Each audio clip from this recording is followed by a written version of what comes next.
আসসালামু আলাইকুম। বিরিয়ানি পছন্দ করে না এমন মানুষের সংখ্যা খুবই কম, কিন্তু অনেকেই আছেন মশলা গোছানোর ঝামেলার কারণে বিরিয়ানিটা বাসায় রান্না করতে চান না, কিংবা ভয় পান যে প্যাকেট মশলায় কি পারফেক্ট বিরিয়ানি রান্না হবে কিনা। আজকের রেসিপিটা যদি আপনি হুবহু ফলো করেন তাহলে প্যাকেট মশলাও আপনি পারফেক্ট ঝরঝরে বিরিয়ানি বাসায় রান্না করে নিতে পারবেন। এইরকম পারফেক্ট বিরিয়ানি রান্না করার জন্য কতগুলো টিপস অ্যান্ড ট্রিক্স ফলো করতে হবে, তাই না টেনে পুরো ভিডিওটি দেখতে থাকুন। চলুন তাহলে রেসিপিটা শুরু করি। আমি প্রথমেই 200 ml মতো সয়াবিন তেল দিয়ে দিচ্ছি। এরপর দিয়ে দিচ্ছি কিশমিশ। কিশমিশটা আপনাদের পছন্দ অনুযায়ী নিতে পারেন। কিশমিশগুলো ভেজে তুলে নিব। এরপর সেই একই তেলে দিয়ে দিচ্ছি 2 কাপ পরিমাণ পেঁয়াজ কুচি। পেঁয়াজ কুচিটা অনবরত নেড়ে চেড়ে একেবারে মুচমুচে লাল হওয়া পর্যন্ত ভাজতে হবে। এখন এখান থেকে আমি কিছু পেঁয়াজ বেরেস্তা তুলে রাখবো পরবর্তীতে বিরিয়ানি পরিবেশন করার জন্য। এখানে আমি 2 কেজি পরিমাণ গরুর মাংস নিয়েছি। আপনারা চাইলে এখানে খাসির মাংসটাও নিতে পারেন। ভাজা পেঁয়াজের মধ্যে মাংসটা ঢেলে দিচ্ছি। এখন পেঁয়াজের সাথে মাংসটা একটু নেড়েচেড়ে মিশিয়ে নিচ্ছি। আজকের বিরিয়ানি রান্নায় কোনো রকমের বাটাবাটির মশলার ঝামেলা নেই। আমি নিয়েছি আজকে এসিআই পিওরের শাহি বিরিয়ানি মশলা। এটার মধ্যে আদা, রসুন, জিরা, যত প্রকারের বিরিয়ানির মশলার প্রয়োজন সব কিছু এক প্যাকেটেই দেওয়া আছে। এটার মধ্যে 2টা প্যাকেট রয়েছে। একটার মধ্যে হচ্ছে গুঁড়ো মশলা আর একটার মধ্যে হচ্ছে গোটা গরম মশলা। আমি আজকে 2 কেজি গরু মাংস আর 1 কেজি চালের জন্য মোট 2 প্যাকেটের মশলাগুলো ব্যবহার করব। তাই গুঁড়ো 2 প্যাকেট মশলাও একটা বাটিতে নিয়ে নিচ্ছি আর আস্ত গরম মশলাগুলো একটা বাটিতে নিয়ে নিচ্ছি। শুধু এখান থেকে আমি 1 প্যাকেটের তেজপাতাগুলো রেখে দেব আর সবগুলো মশলাই ব্যবহার করব।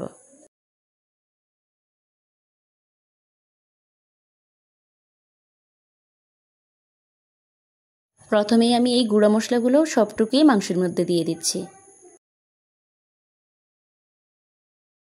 তারপর মশলাটা মাংসের সাথে ভালো করে মিশিয়ে নিচ্ছি। এখন দিয়ে দিব গোটা মশলাগুলো। এরপর এখানে দিয়ে দিচ্ছি 3 চামচ পরিমাণ টক দই আর দিয়ে দিচ্ছি 2 চামচ পরিমাণ টমেটো সস। সবগুলো মশলা ভালো করে মিশিয়ে নিচ্ছি মাংসের সাথে। এরপর এখানে দিয়ে দিব স্বাদমতো লবণ। লবণটা একটু বুঝে দিতে হবে, কারণ প্যাকেট মশলার সাথেও কিন্তু যথেষ্ট পরিমাণ লবণ দেওয়া আছে। আরও একবার সব কিছু মিশিয়ে এখন আমি ঢাকনা দিয়ে কষিয়ে নেব মাংসটা। ঠিক 5 থেকে 6 মিনিট পর ঢাকনাটা খুললেই দেখবেন মাংস থেকে যথেষ্ট পরিমাণ পানি বের হয়েছে। মাংসটা কিন্তু ভালো করে কষিয়ে নিতে হবে। এখানে পানির প্রয়োজন হতেও পারে আবার নাও হতে পারে। আমার এখানে প্রায় আমি হাফ কাপ পরিমাণ গরম পানি দিয়েছি। এই পানিটাতে প্রায় 90% মাংসটা সিদ্ধ হয়ে যাবে।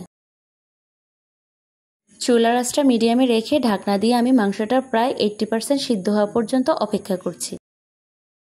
বিরিয়ানিতে কিন্তু আলু ছাড়া আবার অনেকেরই জমে না, তাই আমি এখানে আগে থেকেই কিছু আলু কেটে নিয়েছি। মাংসটা যখন 80%-এর মতো সিদ্ধ হয়ে যাবে তখন এই পর্যায়ে এখানে আলুগুলো দিয়ে দিব।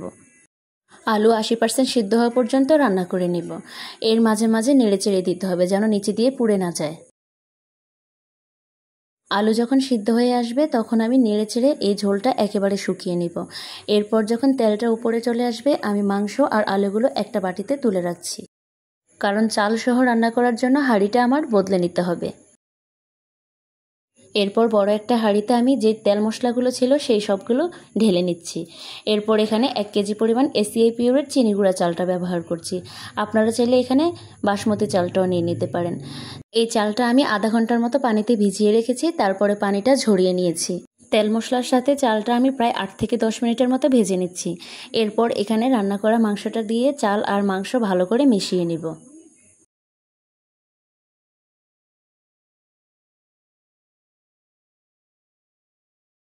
এখানে আমি 1 কেজি চালের জন্য 2 লিটার গরম পানি ব্যবহার করছি। সেই পানিটার সাথে আমি 4 টেবিল চামচ গুঁড়ো দুধ আগে থেকে মিশিয়ে রেখেছি। এই পানিটি এখন দিয়ে দিব।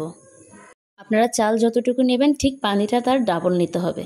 এখানে আমি 5 থেকে 6টি কাঁচামরিচ দিয়ে দিয়েছি আর ভেজে নেওয়া যে কিশমিশগুলো ছিল সেগুলো দিয়ে দিয়েছি। এরপর নেড়েচেড়ে মিশিয়ে এখানে লবণটা চেক করে স্বাদমতো লবণ দিয়ে দেব। অবশ্যই এখানে গরম পানিটা ব্যবহার করবেন, তাহলে বিরিয়ানিটা একেবারে ঝরঝরে হবে। এরপর এখানে আমি হাফ চামচ পরিমাণ কেওড়া জল আর হাফ চামচ পরিমাণ গোলাপ জল দিয়ে দিয়েছি একসাথে মিশিয়ে। পানি যখন টেনে আসবে তখন আমি 1 চামচ পরিমাণ ঘি দিয়ে দিচ্ছি। এরপর নিচে একটা তাওয়া দিয়ে উপরে ঢাকনা দিয়ে একটা শিল দিয়ে দিব, যেন ভিতরের হাওয়াটা না বের হয়ে যেতে পারে। ঠিক 30 মিনিট দমে দেওয়ার পর আমি ঢাকনাটা খুলে চেক করে নিচ্ছি। মাশাআল্লাহ, একদম ঝরঝরে বিরিয়ানিটা হয়েছে। এই রেসিপিতে যদি আপনি বাসায় একবার বিরিয়ানি রান্না করেন আর যতগুলো টিপস ছিল সেই টিপসগুলো যদি ফলো করেন, তাহলে আপনার বিরিয়ানিটা এত ঝরঝরে হবে। মাংসটা যেমন সিদ্ধ হবে, ঠিক আলুটাও নরম হবে, এমনকি চালটাও ঝরঝরে হবে। দেখতেই পাচ্ছেন কতটা পারফেক্ট হয়েছে বিরিয়ানিটা। আর খেয়ে যখন সবাই বলবে মাশাআল্লাহ খুব মজা হয়েছে, তখন তো আপনার সারাদিনের কষ্টটা একেবারে সার্থক হয়ে যাবে। আশা করছি আজকের রেসিপিটা আপনাদের একটু হলেও কাজে আসবে আর ভালো লেগেছে। ভালো লাগলে অবশ্যই চ্যানেলটা সাবস্ক্রাইব করে পাশেই থাকবেন। যারা ফেসবুক থেকে দেখছেন অবশ্যই পেজে ফলো দিয়ে রাখবেন এরকম সহজ রান্নার রেসিপিগুলো পাওয়ার জন্য। বাসায় একবার হলেও এইভাবে বিরিয়ানিটা ট্রাই করবেন আর আমাকে ফিডব্যাক দিতে কিন্তু ভুলবেন না। আজকে এই পর্যন্তই বিদায় নিচ্ছি। ভালো থাকবেন, সুস্থ থাকবেন। আল্লাহ হাফেজ। আসসালামু আলাইকুম।